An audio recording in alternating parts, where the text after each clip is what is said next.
a eso, es bien poderoso, ¿no? Luego, dejando la parte cognitiva, también en la parte de desarrollo emocional y de concentración, de las cuales ya se ha abundado, de las cosas de salud mental. ¿No? Se ha encontrado que un año de diferencia arroja luego unos mediciones sobre hiperactividad, capacidad de concentración, capacidad de ordenar el tiempo, etcétera, tremendos. Y también se mantienen hasta en el estudio que yo he mirado, hasta los 11 años. O sea, sí tiene una enorme diferencia, hace una diferencia ese año, ¿no? Son diferenciales grandes que hay que tomar en consideración, por supuesto. Esos niños, si se quedan un año, tienen espacios de acogida, de guardería, de cuna, probablemente mejores que los que están aún hasta el momento disponibles. Si yo fuera un padre con niños en este momento, me estaría movilizando a favor de que hayan más de esos servicios, de mejor calidad, mejor supervisión de la calidad, un monitoreo más estrecho, etcétera, pero no tanto el que me dejen que el niño vaya a la escuela a aprender formalmente, ¿no? En Inglaterra, donde sí se comienza más temprano en la escuela, en este momento está siendo debatido esto, justamente porque hay una percepción de que las cosas no están funcionando como debieran. Me ha gustado mucho ver los resultados de la UMC, porque hasta ayer yo no sabía, se habían hecho esos análisis, no están en los informes publicados, ¿no? La fecha de ingreso a los diferentes niveles educativos no se ha tomado como una variable, veo que lo están analizando y hay que, por supuesto, hacer análisis más finos, porque tras ese año adicional puede estar escondido también que han tenido más años de escolaridad previa, porque eso explicaría no tanto en la fecha de ingreso, sino que tuvieron más años. O sea, hay muchas cosas que hay que revisar, pero este año que no va a haber ese, yo como padres me movilizaría para que realmente exigir que se aproveche ese tiempo para analizar más a fondo esos resultados y ver si efectivamente, como creemos mucho que estamos familiarizados con toda esta literatura, que esos pocos meses sí hacen una gran diferencia y que no solamente afectan durante ese periodo, sino a lo largo de toda la escolaridad. Creo que lo voy a dejar por ahí ahora y después muchas gracias. Muchas gracias. Tiene la palabra el doctor Belisario Sanabria Moreno, decano nacional del Colegio de Psicólogos de Perú. Buenos días. Quiero iniciar señalando lo siguiente. ¿Cuál es el objeto de la educación? ¿Para qué la educación? Para contribuir al desarrollo de la personalidad. Quiero partir por un diagnóstico. Nuestra personalidad tiene tres componentes: el componente afectivo, el componente cognitivo y el componente ético y motivacional. Deberíamos ser personas en el componente afectivo maduras, sensibles, amorosas, cariñosas, que sepamos recibir y dar afecto, que seamos tolerantes, que seamos pacientes, que controlemos nuestros impulsos y que tengamos la capacidad de ser afectuosos. Pero ¿cuál es la patología nacional? Sensibles, irritables, impulsivos, nerviosos, con mucho celo, con mucha envidia, con mucha diatriba. Eso está mal. ¿Por qué? Voy a explicar por qué más adelante. Deberíamos ser, a nivel cognitivo, inteligentes, hábiles, capaces y eficientes, a todo nivel. No solamente en el conocimiento, sino en lo más sencillo, en el aseo, en la limpieza, en el orden, en las actividades más simples. Eficiencia, calidad, alto. Pero nuestra realidad no nos muestra eso. Nos muestra que somos poco hábiles, poco capaces, poco eficientes. ¿Por qué? Tercero, deberíamos ser personas éticas, justas, laboriosas, puntuales, responsables, honestas, sinceras, con alta autoestima. Y no lo somos. Mentimos, engañamos, hay deslealtad, hay mucha diatriba, hay mucha dificultad en la honestidad, en la grosería. Y fíjense en la corrupción como el problema central. Nuevamente, ¿por qué? ¿Qué es lo que está pasando con educación? Este diagnóstico que nos sirva para entender cuál es la propuesta de la ciencia sobre el tema que estamos tratando. La ciencia en este tiempo tiene mucho de avance desde la biología, antropología, sociología, neurología, neurofisiología, psicología, neurolingüística y todo esto agrupado en la neurociencia. Hay un desarrollo epigenético que tomemos en cuenta y un desarrollo sociocinético como componentes determinantes. En lo epigenético hay condiciones que uno trae como parte de la biología y la herencia que se van a desarrollar durante la gestación y que van a permitir que el niño cuando nazca tenga condiciones de alto desarrollo.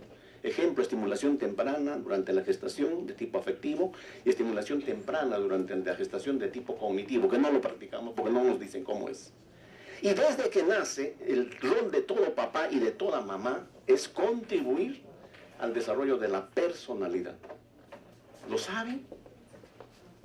La mamá, la tía, la abuela, la empleada que está a cargo del niño, ¿sabe qué hacer? No. Entonces, ¿qué debemos hacer? Debemos contribuir a que tenga madurez afectiva.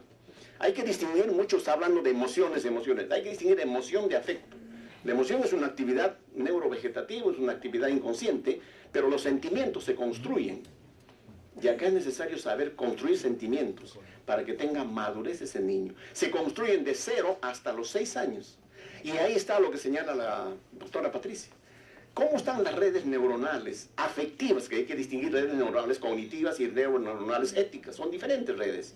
Las redes neuronales afectivas deben de tener la suficiente estimulación temprana para que tengan madurez afectiva, serenidad, tranquilidad, consideración, alegría. Pero ¿qué aprende este pequeño niño? Aprende tristeza, cólera, odio, venganza. Y eso está mal. ¿Qué es lo que trabaja ayudando en este proceso? Trabajan las neuronas en espejo. Hay que diferenciar memoria de la función cognitiva. Sí, pues, el niño tiene 6 años y puede leer. Tiene 5, puede leer, puede sumar a los 5. Pero entiendan, ese proceso es memoria. Hay que distinguir de la capacidad de análisis, síntesis, abstracción, generalización, pensamiento, definición, categorización y valoración. Eso es un proceso continuo, pero posterior. El tema del desarrollo afectivo hay que tener mucho cuidado. Mira cómo somos. ¿Cómo somos en este momento, emocionalmente, sentimentalmente? ¿Cuál es la estadística nacional de los embarazos adolescentes? La estadística de las separaciones conyugales, la estadística de la que uno tiene 3, 4 parejas. Este es el problema de la falta de madurez. No hemos trabajado en esto, estamos trabajando en el tema cognitivo. Y esto está bien, pero no es suficiente.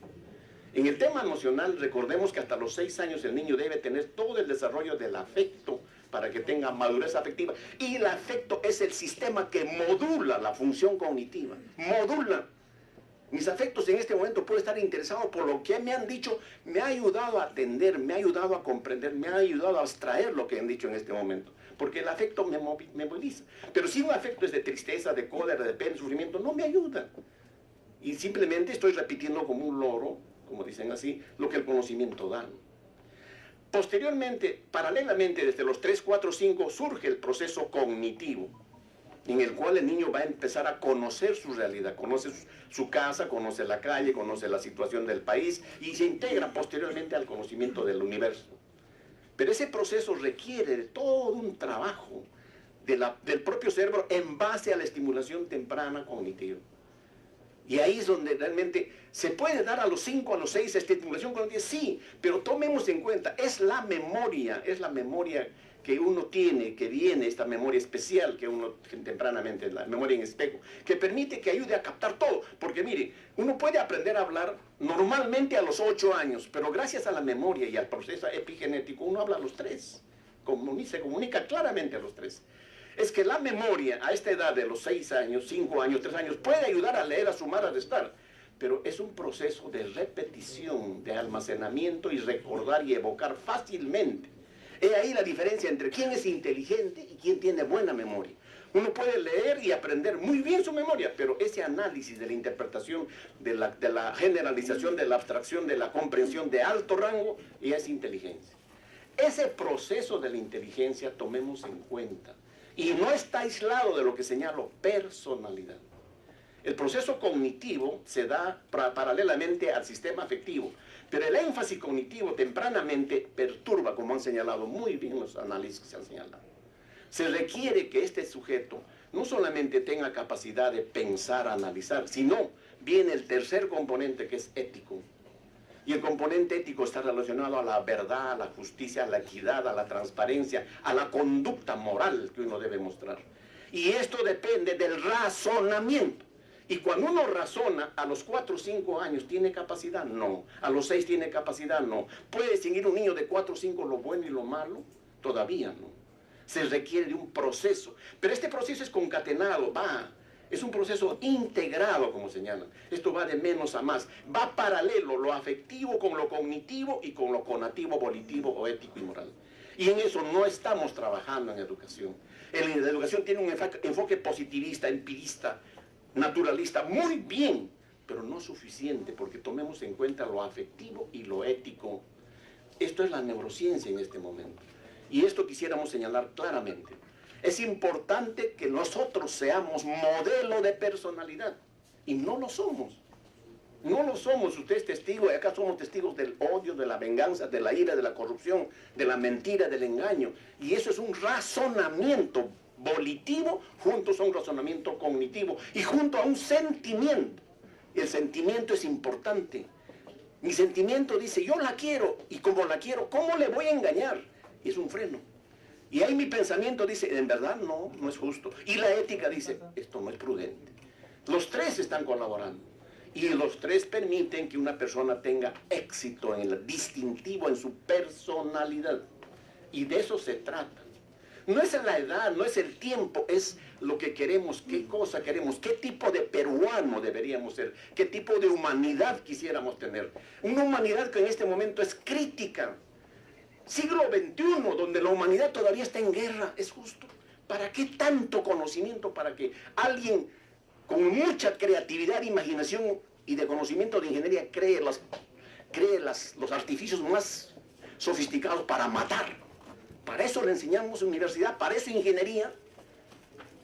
En este siglo XXI, donde debería haber equidad y justicia, aumentó la pobreza y aumentó la riqueza. ¿Es justo? Y en este siglo XXI, a nivel mundial, la corrupción ha aumentado. ¿Qué ha hecho la educación por esto?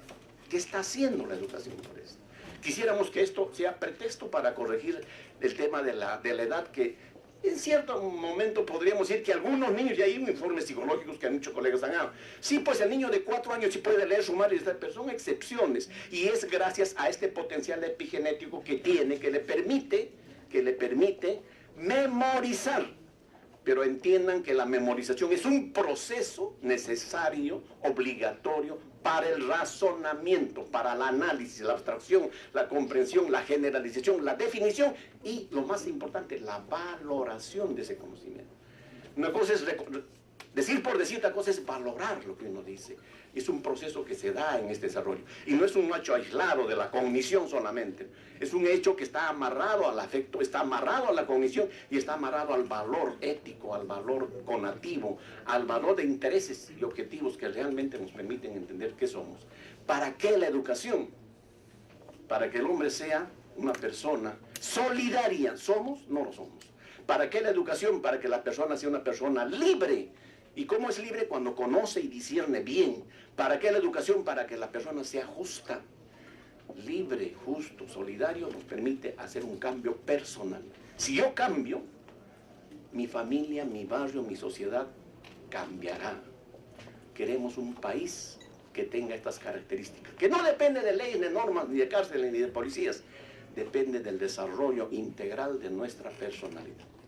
Yo contribuyo en estas ideas a fin de que se tome en cuenta que es un proceso secuencial, que no necesariamente es un corte con edades, sino es un corte con el desarrollo del hombre. Este desarrollo humano tiene un proceso secuencial. Tomemos en cuenta este proceso. Sí, pues hay niños que muy bien pueden tener, ya terminan a los 14 años, como hay excepciones, pero veamos en el fondo.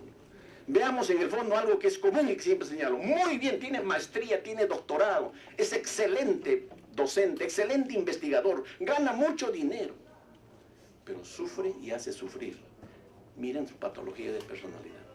Gana mucho dinero, es hábil, inteligente, pero es corrupto. Tenemos ejemplos en nuestra realidad. Para eso no es suficiente.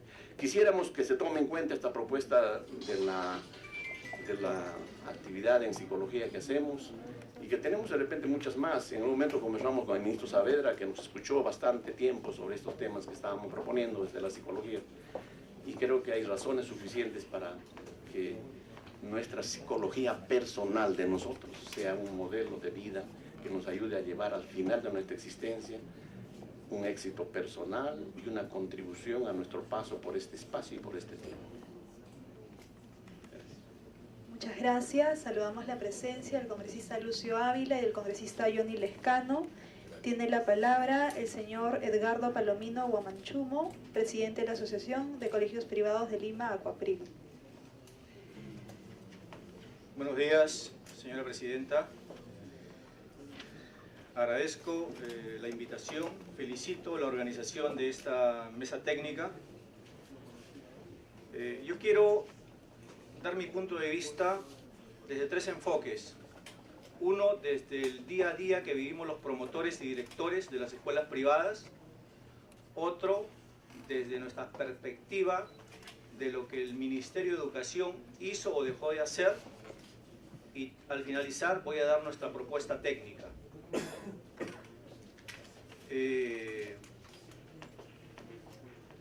Somos en Lima 5.680 escuelas privadas, de las cuales la asociación que yo represento tiene como asociadas a 1.200 aproximadamente.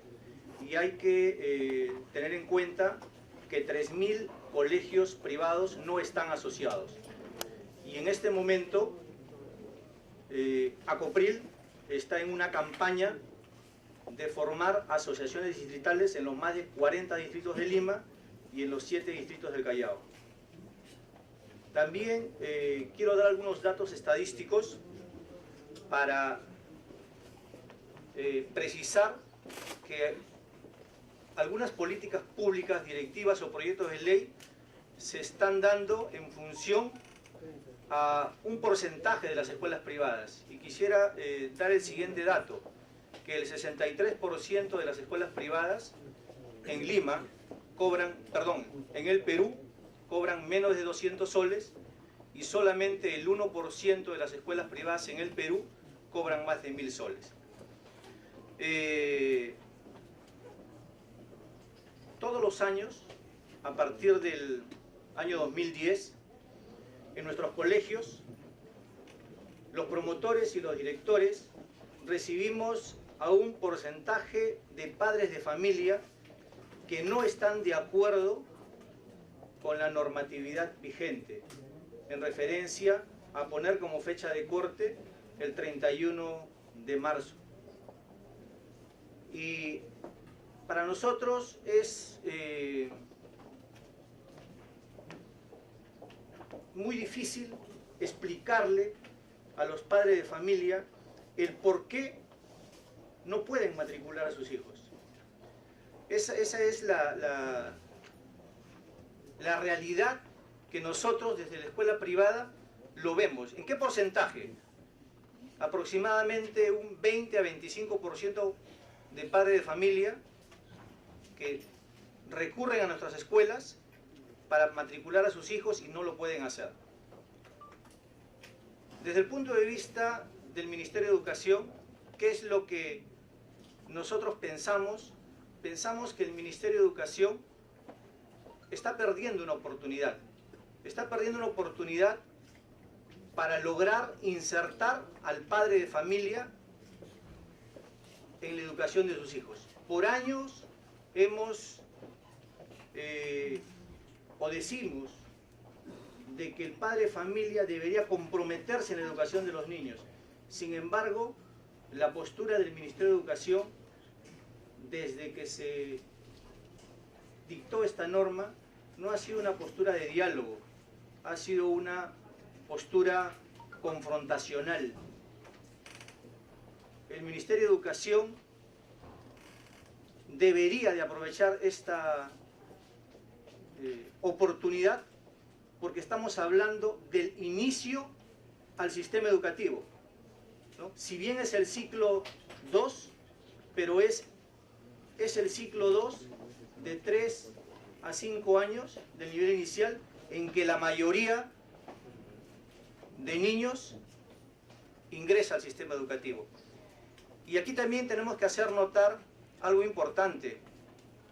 El padre de familia estimula a su hijo desde el vientre materno, el padre de familia, la madre de familia hace estimulación temprana, es recepcionado el niño en el ciclo 1, de acuerdo a la normatividad vigente, con flexibilidad, ¿no? Sin embargo, cuando el padre de familia que hizo toda esta secuencia quiere matricular a su hijo en el ciclo 2, específicamente en el aula de 3 años, no lo puede hacer. Y es ahí donde se genera el conflicto, es ahí donde se genera el desencanto. Eso es lo que sucede en los colegios.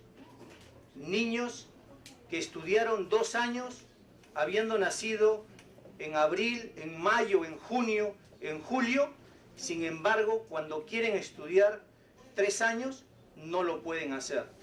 Y la normatividad lo que dice es descansa 1 año, ¿no? Eso es lo que tiene que hacer porque tiene que cumplir la edad al 31 de marzo. Nuestra propuesta es la siguiente.